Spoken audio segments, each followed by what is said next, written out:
no livro dos Atos dos Apóstolos, no capítulo 1, os versículos 10 e 11. Atos dos Apóstolos, capítulo 1, versículos 10 e 11. Glória a Deus, aleluia.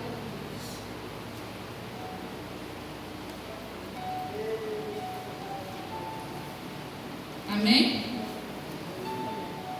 Amém? Amém. Glória a Deus. Leiamos. E enquanto eles olhavam firmemente para o céu, enquanto ele subia, eis que 2 homens se puseram junto deles, com vestiduras brancas, os quais disseram: Homens da Galileia, por que estáis aí parados, olhando para o céu? Esse mesmo Jesus, que dentre vós foi levado para o céu, há de vir da mesma maneira que o vistes ir para o céu. Podemos aceitar.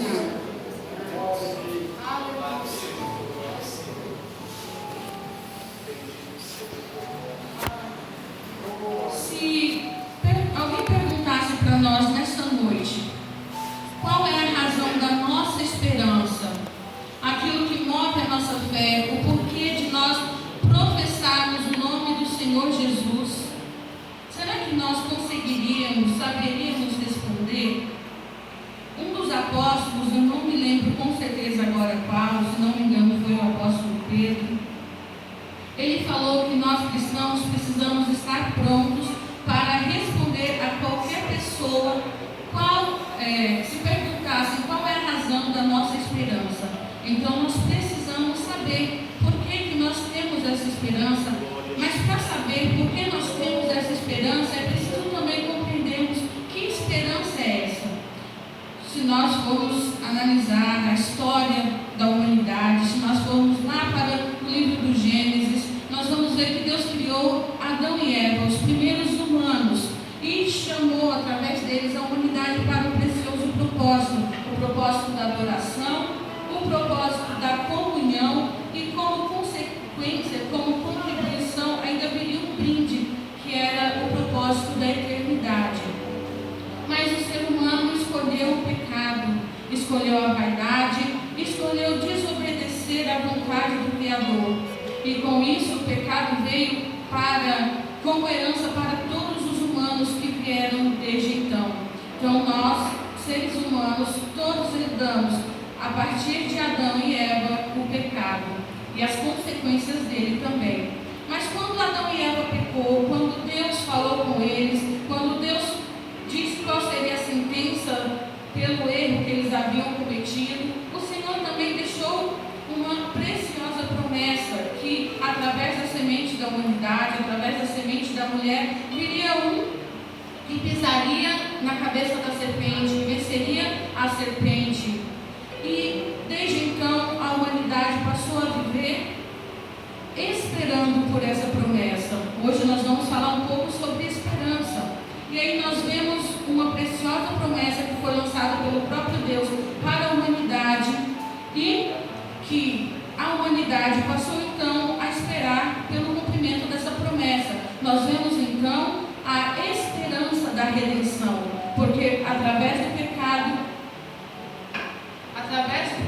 o ser humano foi afastado de Deus. No livro de Paulo aos Romanos, na carta de Paulo aos Romanos, fala que por causa do pecado, as consequências do pecado gerariam morte, que todos estávamos afastados de Deus, da glória de Deus, destituídos por causa do pecado. Mas havia uma promessa de redenção, e foi nessa promessa que a humanidade ficou esperando. Então nós vemos aí uma primeira esperança, foi a esperança da redenção. E essa redenção chegou através de Jesus. Jesus veio ao mundo da semente de mulher, veio 100% Deus, mas também 100% homem. Ele não veio metade homem, metade Deus, ele veio plenamente Deus e plenamente homem, para cumprir essa promessa na qual a humanidade tinha esperança da redenção. Só que havia um porém.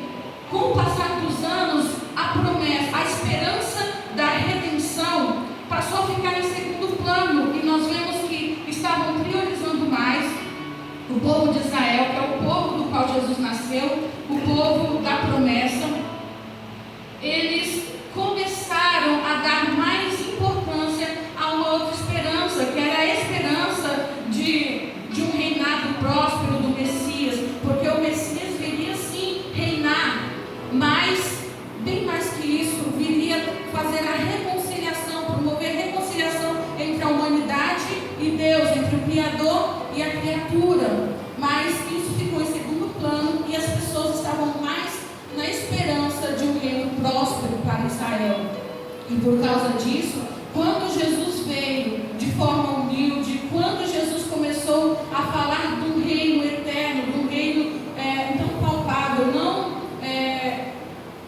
estruturado assim de maneira visível, da forma com que a humanidade estava esperando, da forma com que todos estavam acostumados, porque muitos acreditaram que o Messias viria para recuperar o reino físico de Israel, para livrá-los da escravidão de Roma. Mas quando começaram a ver que Jesus tinha uma mensagem que ia muito além das expectativas deles, e que muitos deles, por causa disso, não compreendiam, então muitos rejeitaram Jesus. Mas com isso, abriu-se uma porta para a igreja hoje, que até então era chamada de os povos gentios, porque primeiramente a promessa do Messias era destinada a Israel, mas já havia promessa também que através de Abraão, através da semente de Abraão, seriam benditas todas as famílias da terra. Então, abre-se nesse momento uma porta, uma oportunidade para que outras nações que não fossem Israel, visto que Israel havia rejeitado o Messias, também pudessem conhecer e serem resgatados e por adoção também serem feitos filhos de Deus. E foi isso que aconteceu, porque João escreveu no Evangelho que ele relatou que todos os que aceitaram a Jesus foram feitos filhos de Deus por adoção, através do sangue de Jesus Cristo. Então Jesus veio para cumprir a promessa que havia sido feita de redenção da humanidade. Mas com essa promessa de redenção, havia também outras promessas juntas, porque a redenção viria a partir do sacrifício de Cristo na cruz do Calvário. Então Jesus cumpriu seu ministério terreno, cumpriu seu propósito e o momento, vamos dizer assim, o momento principal da sua missão aqui na terra foi quando ele se entregou pela humanidade na cruz do Calvário. E ele morreu sendo inocente, derramou seu sangue para purificar a humanidade que estava perdida. Todos nós pecamos e por causa disso nós merecíamos a morte. Por causa do pecado estávamos afastados de Deus. E nos rituais antigos, para encobrir o pecado, era sacrificado animais. O sangue desses animais era ofertado a Deus para encobrir os pecados, para aplacar a ira do Senhor, porque Deus é tão justo que quando Ele olhava para a humanidade pecadora, se Ele fosse olhar pela sua justiça, Ele iria exterminar todos. Mas então havia esses rituais para aplacar a ira do Senhor. Mas veio finalmente o Cordeiro prometido, o Cordeiro que tiraria o pecado do mundo, que de uma vez por todas o seu sacrifício seria capaz de purificar o pecado de toda a humanidade existente na época, toda a humanidade que havia morrido no passado esperando por aquela promessa e todos aqueles que viriam no futuro, dos quais nós fazemos parte. Então Jesus morreu na cruz do Calvário e através do derramamento do seu sangue, aqueles que tinham a esperança da redenção poderiam finalmente ser regenerados, purificados de seus pecados. Mas não foi só isso. Jesus morreu, mas houve um grande milagre, porque ao terceiro dia Jesus ressuscitou. E com essa ressurreição, Ele trouxe uma nova esperança, que era a da ressurreição para todos os humanos e também da vida eterna. Nós vemos que quando Jesus morreu, alguns de seus discípulos ficaram desorientados, por que não dizer todos, e alguns, em vez de esperar em Jerusalém, como havia sido dito que eles fizessem, começaram a voltar para suas aldeias, para os seus lares. E nós vemos a história daqueles dois discípulos do caminho de Emaús. Eles estavam voltando para sua casa e Jesus ressurreto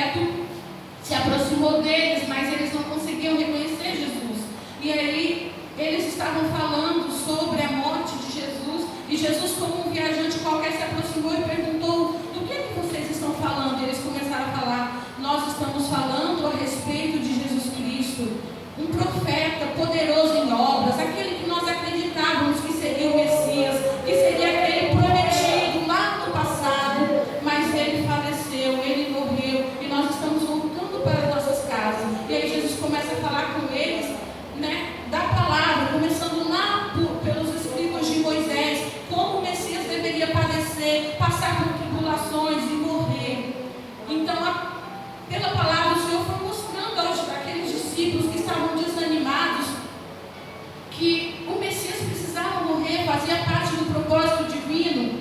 E aí, em dado momento, quando eles chegaram nos seus lugares, Jesus fez que iria passar e, com cortesia, eles disseram: não, fiquem com a gente essa noite, porque já é tarde, o sol já se declina, seria perigoso você prosseguir a sua viagem, repouso nas nossas casas nessa noite. E aí Jesus foi com eles, e no momento em que eles foram fazer a refeição, Jesus deu graças, eles começaram, eles perceberam que era Jesus, quando deu graças, quando partiu o pão. E aí, naquele momento, a sua esperança foi renovada. Jesus, Ele é fiel, o Senhor ama. Jesus intercedeu por toda a igreja, por todos os seus, pediu: Pai, cuida daqueles que o Senhor me deu, não deixe que o inimigo os arrebate, proteja eles. E aqueles discípulos amavam o Senhor Jesus, por mais que eles estivessem desanimados, estivessem voltando para trás, recuando na sua missão, o Senhor teve misericórdia deles e foi lá e renovou a esperança que eles tinham. Porque o nosso Deus é um Deus que ressuscita esperanças, é um Deus que nos dá força para seguir em frente. E aí, quando eles tiveram a sua esperança ressuscitada, eles fizeram o trajeto de volta, voltaram para Jerusalém para falar para os outros discípulos tudo o que tinha acontecido e como o coração deles ardia quando Jesus falava com eles. E quando eles chegaram lá, tiveram uma surpresa, porque Jesus já havia feito outras aparições também. Enfim, todos os discípulos tiveram a sua esperança renovada, porque viram que o seu Messias ainda vivia. E a palavra do Senhor diz que o mesmo Espírito que ressuscitou Jesus há de ressuscitar todos aqueles que morrerem em Cristo no último dia. Porque Jesus foi a primícia daqueles que seriam ressuscitados. Jesus foi o primeiro a ressuscitar para a vida eterna. Outros ressuscitaram no passado, mas Jesus foi diferente, porque Jesus ressuscitou para nunca mais morrer. E é assim que nós também seremos ressuscitados um dia. Aleluia. Foi isso que o Senhor falou, e o próprio apóstolo Paulo escreveu: não sejais ignorantes acerca daqueles que já estão descansando no Senhor, acerca daqueles que dormem, porque o mesmo Senhor virá do céu e com alarido, com voz de arcanjo, com a trombeta de Deus, os que morrerem em Cristo ressuscitarão primeiro. Depois nós, os que estivermos vivos, seremos arrebatados, e também juntamente com os que ressuscitaram em Cristo, transformados, nós nos encontraremos com Jesus nos ares. Então nós temos aqui uma outra esperança que veio acompanhando a esperança da redenção, que foi a esperança da ressurreição. E aí tem uma esperança ainda mais bela, que é a esperança da eternidade com Deus. A palavra do Senhor nos assegura que aqueles que permanecerem fiéis, aqueles que ficarem firmes no propósito, aqueles que aceitarem Jesus como seu Senhor, entregarem suas vidas a Ele, nós que fizermos isso, nós vamos ser co-herdeiros de Cristo, nós também herdaremos a glória. Além de termos nesse presente momento a nossa comunhão restaurada com o Criador, por causa do sacrifício de Cristo, por causa do sangue de Jesus que purifica os nossos pecados, nós também temos a esperança de que um dia, mesmo que a morte nos arrebate por algum momento, nós seremos ressuscitados, e melhor ainda, seremos ressuscitados num corpo incorruptível, porque esse corpo aqui não pode herdar os céus, esse corpo pecaminoso, corruptível, que pode apodrecer, que pode pecar, esse corpo vai ser transformado e nós seremos arrebatados e viveremos para sempre com Deus. Então essa é uma esperança linda. Mas tem uma outra esperança que eu não posso deixar de falar, apesar de que tudo isso está incluso. Falei da esperança da redenção, da esperança da ressurreição e da esperança da eternidade. Mas tudo isso só é possível porque o nosso Jesus fez uma promessa. Ele disse: não ficais preocupados, atemorizados, não ficais, por que não dizer, vamos as palavras, não se turbe o vosso coração. Foi assim que João escreveu. Não se turbe o vosso coração. Credes em Deus, credes também em mim. O apóstolo João estava escrevendo as palavras do próprio Jesus. Não se turbe os vossos corações, crede em Deus, crede também em mim. Na casa de meu pai há muitas moradas. Porque se não fosse assim, eu não teria dito a vocês. Mas como eu disse a vocês, eu vou e vou preparar-vos lugar para que eu possa voltar e levá-los comigo, para que onde eu estiver, estejais vós também. Então nós temos uma preciosa esperança, que é a vinda do Senhor. Tem até um hino que diz: nossa esperança é a vinda de Cristo, né? O Rei dos Reis vem nos buscar. Então, uma das maiores esperanças do cristão é o arrebatamento da igreja, é a vinda de Jesus, porque a partir de então os remidos, os salvos, terão a oportunidade de viver a eternidade com o Senhor. Eu não sei como está o seu coração nessa noite. Eu não sei como está a sua fé nessa noite. Eu não sei se você tem tido dúvidas com relação à tua salvação. Não sei se a tua esperança está se esfriando. Eu não sei como você está, mas eu sei que o Senhor sabe. E eu creio que essa palavra está falando com pelo menos uma pessoa nessa noite, porque pelo menos comigo tem falado. A esperança do cristão é a vinda do Senhor. Talvez você esteja desanimado, talvez você tenha até pensado em parar, ou quem sabe já até desistiu da caminhada. Mas se você está ouvindo essas palavras esta noite, é porque assim como o Senhor Jesus restaurou a esperança dos discípulos do caminho de Emaús, que estavam desanimados do seu propósito e desacreditados até da missão do Messias, o Senhor quer restaurar a tua esperança nessa noite. Talvez você esteja falando: Senhor, essa última vez que eu vou no culto, Senhor, eu não estou aguentando mais. Será que o Senhor vem mesmo buscar a sua igreja depois de tantos anos de promessa? Será que o Senhor vem mesmo buscar? Nós não sabemos o dia e nós não sabemos a hora em que o Senhor virá, mas há uma grande certeza com relação a isso.